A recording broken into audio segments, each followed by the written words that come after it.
Hi everybody, Wayne Dorband in Berthoud, Colorado.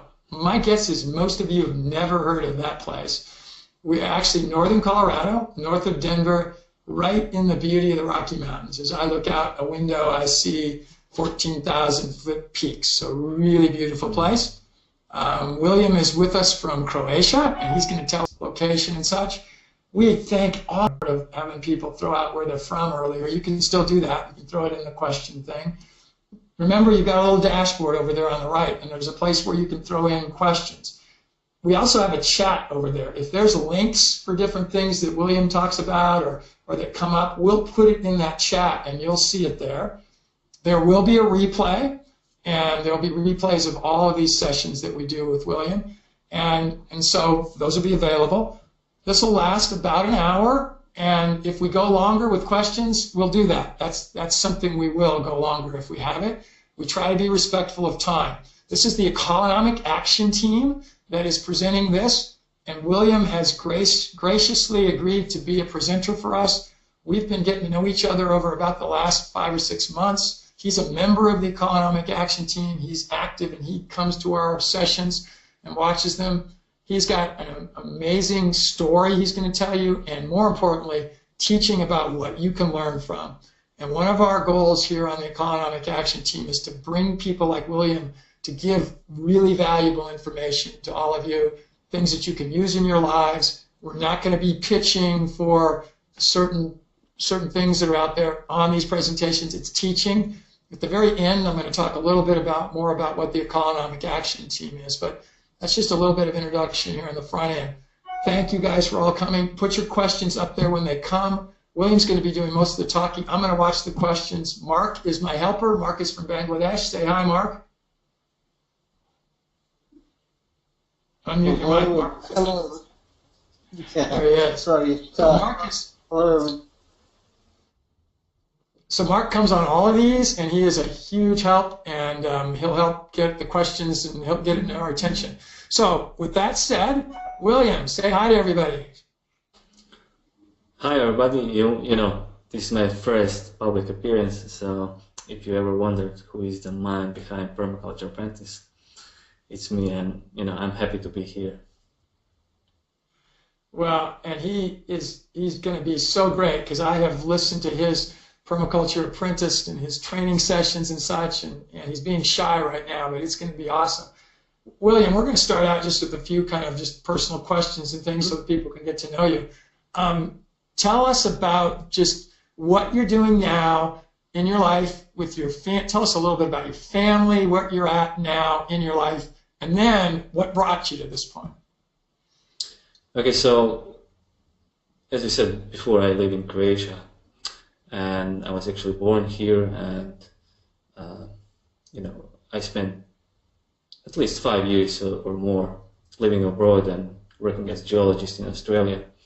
But eventually, my wife and I decided to come back. And what I'm doing right now is, I have my offline and online life, and they both take time. So what I do is, I have my farm. I do a lot of research for my website.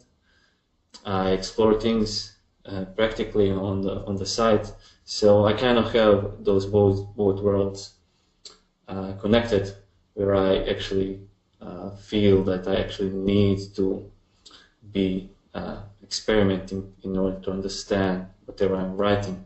So I'm in a pretty good situation right now where I can actually do that and make that as my living, as I quit my job, and to be honest, I never intended to come back to a job. Rather, I'm pursuing my own thing, and I could say that I experienced working.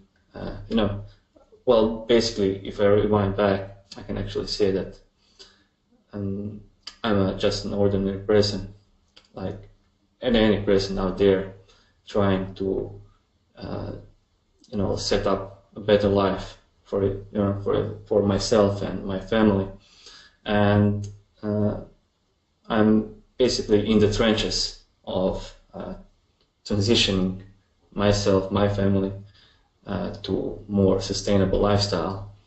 And as I'm doing that, I'm actually then writing about that, seeing what works, deconstructing what works for others. But as I would usually say, I'm just ordinary man pursuing this extraordinary lifestyle. So it all kind of started, I don't know, many years maybe, because I grew up in, when I was young, Croatia was in the war, so I have experience living through the war, and so that gave me all kinds of perspective, living like a self-sufficient, self-reliant life, being connected to nature and growing my own food. But eventually, as you go, it's funny, when you're a child, you basically hate all of that because it's a work.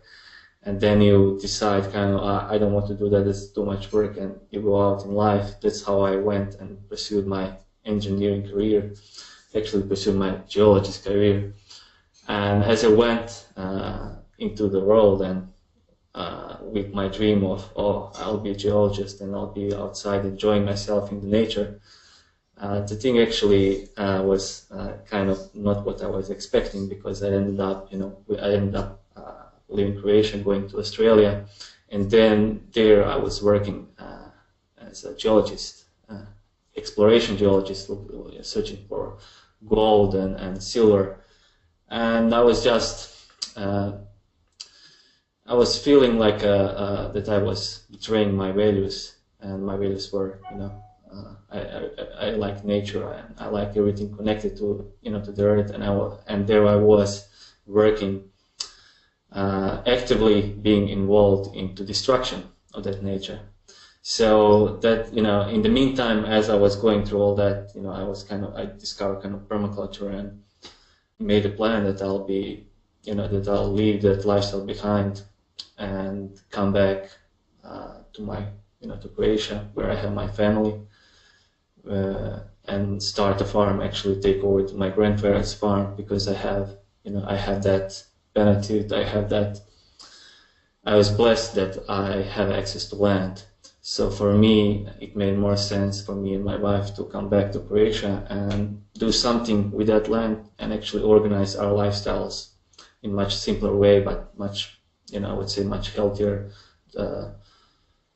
happier life here than pursuing a career and pursuing, let's say, a normal life like any other person, with a secure job, secure paycheck.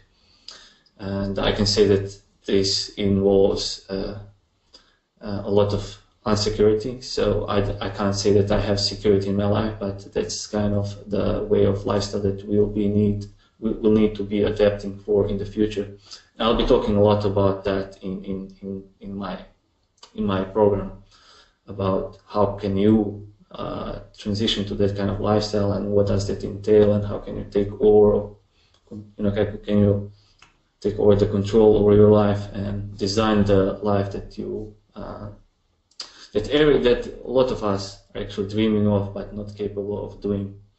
My context is different. Each person has different context. My situation is not perfect. My wife and I, we have a farm, but we also are part of the time situated in a suburban situation where we rent. My wife works in the city. I commute to the farm. Actually, the location of the farm is not ideal, so I experience all kinds of problems that other people are experiencing as well. So I'm still, let's say, we are still searching for ideal piece of land. So I have that that perspective of searching for land. I have perspective of finding a way of making things work and selling myself, doing something else than just a regular job. So I have many perspectives, and I'm writing my blog from those perspectives because I'm one of those people that I'm writing for. So that's kind of what I can bring people. I'm not like a expert that you can't reach. I actually, whoever subscribes to my email list gets a personal message from me, can get a personal communication with me. if they request, we can even talk. So I'm always available and making myself available. That takes time, but I'm happy to help people because I know how it feels to be trapped in the lifestyle that they don't like. So, Well, awesome. So tell us right now, because people see it behind you, you are in an office or in a room, and you're in the place in town. You're not out at your farm, correct? Yeah, I'm not in my farm because now the farm work is basically done. The winter is coming, and when winter comes, that place is totally isolated. So I have a kind of responsibility of, let's say now, running my website and running my online business because I got probably like 12,000 people on my email list that are not. I'm not saying that they are expecting, but I have that responsibility to serve them, and that's what I'm doing.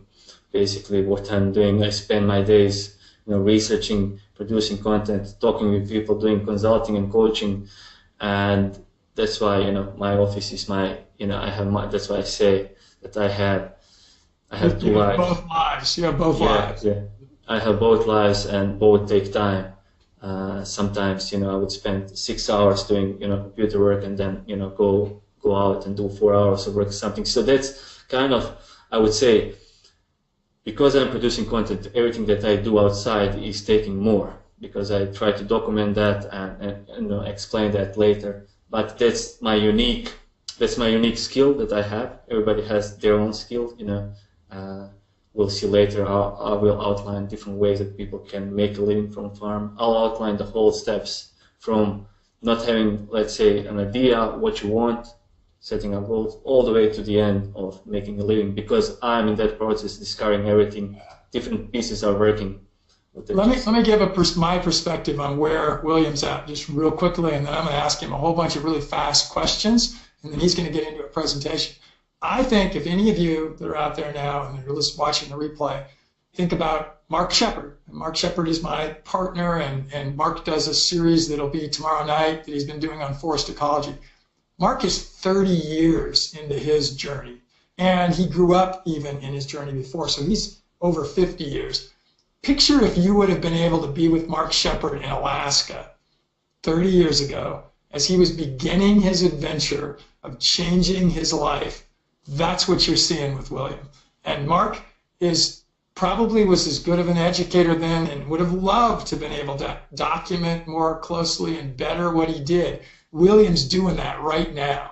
That's what's so exciting about William. I am about William. I think a lot of you are, that he's in the trenches, he's doing it right now, and he's documenting it to share it with you. Right, William? That's the whole point. That's the whole point of everything, because in the beginning, when I was trying to make a plan for myself to transition something else, I was actually frustrated that I couldn't see anybody actually documenting or doing or teaching it. I know that everybody, likes to learn about, swales and hoogles and everything, but for me, the big question is, how can I, how can I transition into something that I would like to be, that I will be proud of doing. And that's kind of where my idea for the blog website came up. And I would be, in the beginning, I was researching as crazy as how other people were doing it, and kind of deconstructing their model, because if we have people who are doing it, then for everybody else, it takes less time to do what they want to do, because there is already somebody, like Mark Shepard. Mark Shepard has done it and has proved it, and we can all follow his model. So if we have more people doing it, more people documenting it, then we have more models, and basically with models we can compress time, and other people can do it much quicker. Yep, that's exactly our goal here. You couldn't have stated it any better. So let's go into what I call a lightning round. I'm going to ask you about 6 or 7 questions that literally, he hasn't even heard some of these. I told him about a couple of them, but I'm going to just ask him, and he's going to tell us a little bit about himself. So let's pretend, go back in time, and you were 15 years old, and you were just kind of have a beautiful weekend afternoon. You didn't have any other obligations, and you were living wherever you were, what would we find William doing on just this beautiful time when he could just do what he wanted to do? What would you be up to? Well, if I remember correctly, when I was that age, I just love to spend days walking in nature with my dog. And and I still remember those days because recently that dog passed out. And he was like 15 years old. So I remember clearly walking in the nature and enjoying nature, especially on a sunny day.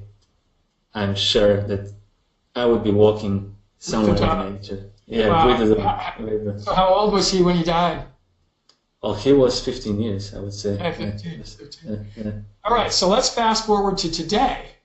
The dog's not here, but you still have your family and others. What would we find William doing again? You don't have to do your internet business. You don't have to be doing farming for the day. What would William be doing? Well, what I like to do on Sundays that are my day off, let's say, and the weather is nice, I would go for a walk with my wife in the nature. The same thing. Same thing. And as I would be, walking, because that's my professional deformation now, I would be just looking at how Mark teaches it, reading the landscape, analyzing things. And because I have that perspective, I would like to buy a property somewhere, then